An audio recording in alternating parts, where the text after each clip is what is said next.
தந்தை, மகன், தூய ஆவியின் பெயராலே ஆமேன்.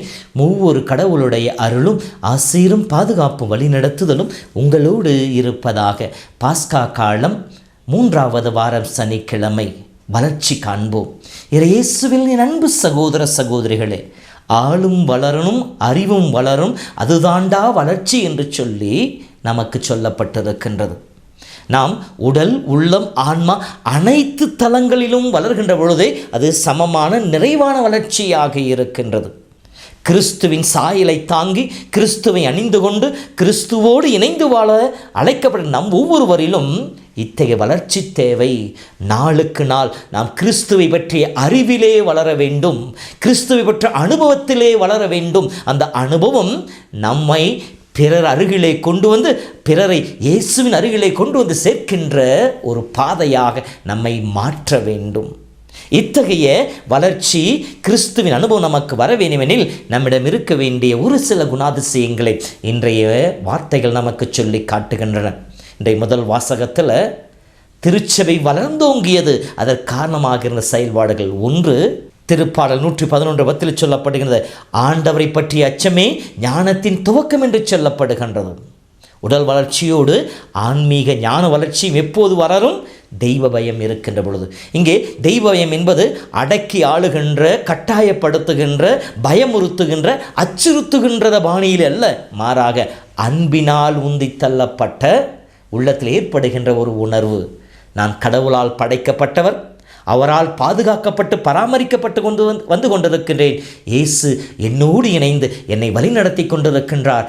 ஆவியானவர் என்னில் முழுமையாக குடிகொண்டிருக்கின்ற அந்த உணர்வோடு வாழ்வதே தெய்வ பயத்திற்கு உதாரணமாக சொல்லப்படுகின்றது. தெய்வ பயம் இருக்கிற இடத்துல கடவுள் நம்மிலே குடிகொண்டு நம்மை வழிநடத்துவோராக இருப்பார். வளர்ச்சியை காண முடியும். இரண்டாவது நிலைக்கு வருகின்ற பொழுது அமைதியில் திளைத்திடுவோம்.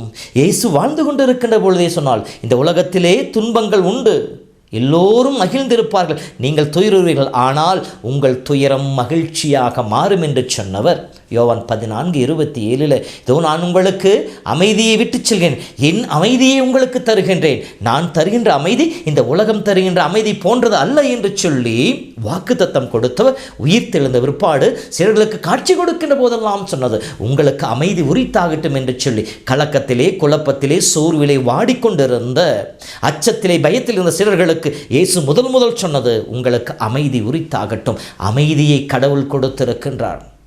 அந்த அமைதியை பெற்றுக்கொண்டவுடன், தூய ஆவியின் கொடையாக அமைதியை அந்த சிலர்கள் பெற்றுக்கொண்டவுடன், துன்பங்கள் மத்தியிலே, துயரங்கள் மத்தியிலே அவர்கள் துணிவோடு செயல்பட்டார்கள். எல்லா இக்கட்டுகள் மத்தியிலும் இன்புற்றவர்களால் வாழ முடிந்தது. ஆக இங்கு அமைதியை திளைத்திருப்பது என்பது நாம் ஆண்டோர் ஆவியை பெற்றவுடன் நாம் எந்தவித துன்பமும் எல்லாம் வாழ்ந்து கொண்டு இருப்போம் என்பது அல்ல.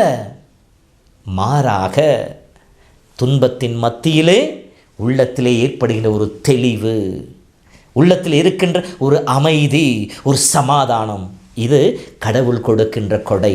இந்த கொடையை அனுபவித்து வாழ்கின்ற பொழுது நாம் இந்த உலகிலே கடவுளுக்கு சாட்சியாக வாழ்கின்றோம், இறை உறவிலே வளர்ந்து கொண்டிருக்கின்றோம் என்பதன் அடையாளம். மூன்றாவதாக, தூய ஆவியால் நிரம்ப பெற்று திருச்சபை வளர்ச்சி அடைந்தது. நாம் ஒவ்வொரு நாளும் தூய ஆவியின் கொடைக்காக ஜெபிக்க வேண்டும். நாம் திருமுழுக்கு வருகின்ற பொழுது ஆவியார் நம் மீது பொழியப்படுகின்றது. ஒவ்வொரு அருட்சாதன கொண்டாட்டத்தின் பொழுதும் ஆவியார் நம்மை நிரப்புகின்றார். அந்த ஆவியான வல்லமையாலே நாம் இயக்கப்படுகின்றோம்.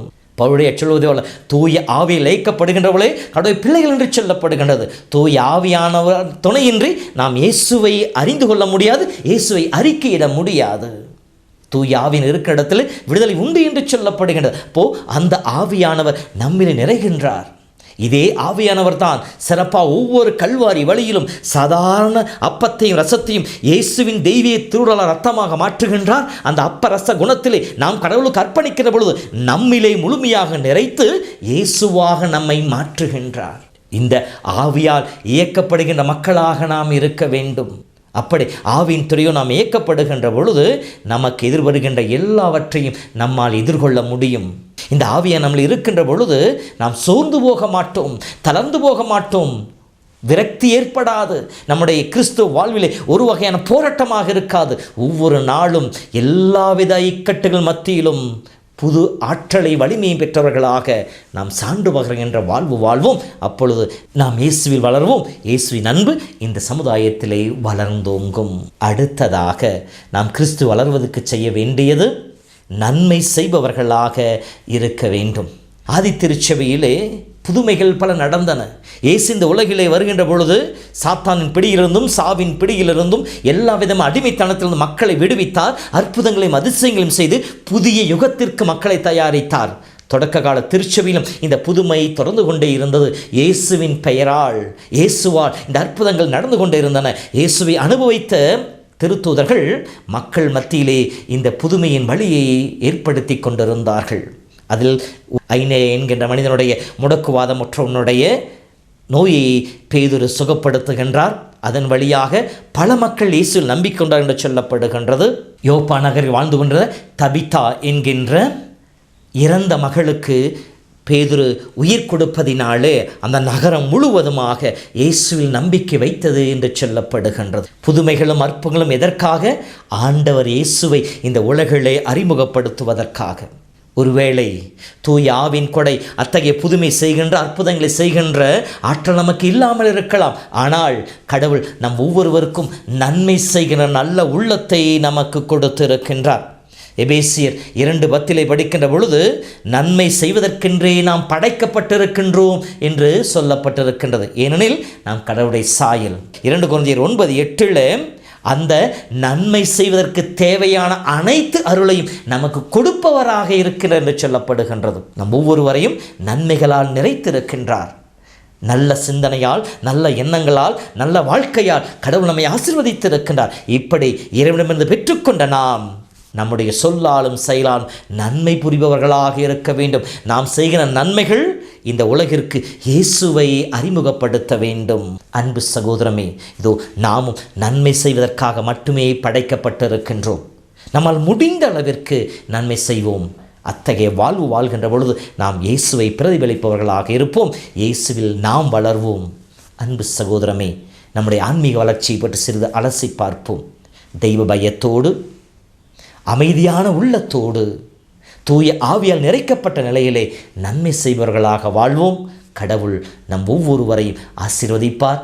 நம் செயல்கள் வழியாக இறைவன் பெயர் இந்த உலகிலே பரவி வளர்ச்சி காணும். ஆண்டவர் உங்களோடு இருப்பாராக. எல்லாம் வல்ல இறைவன், தந்தை, மகன், தூய ஆவியின் பெயராலே ஆமேன்.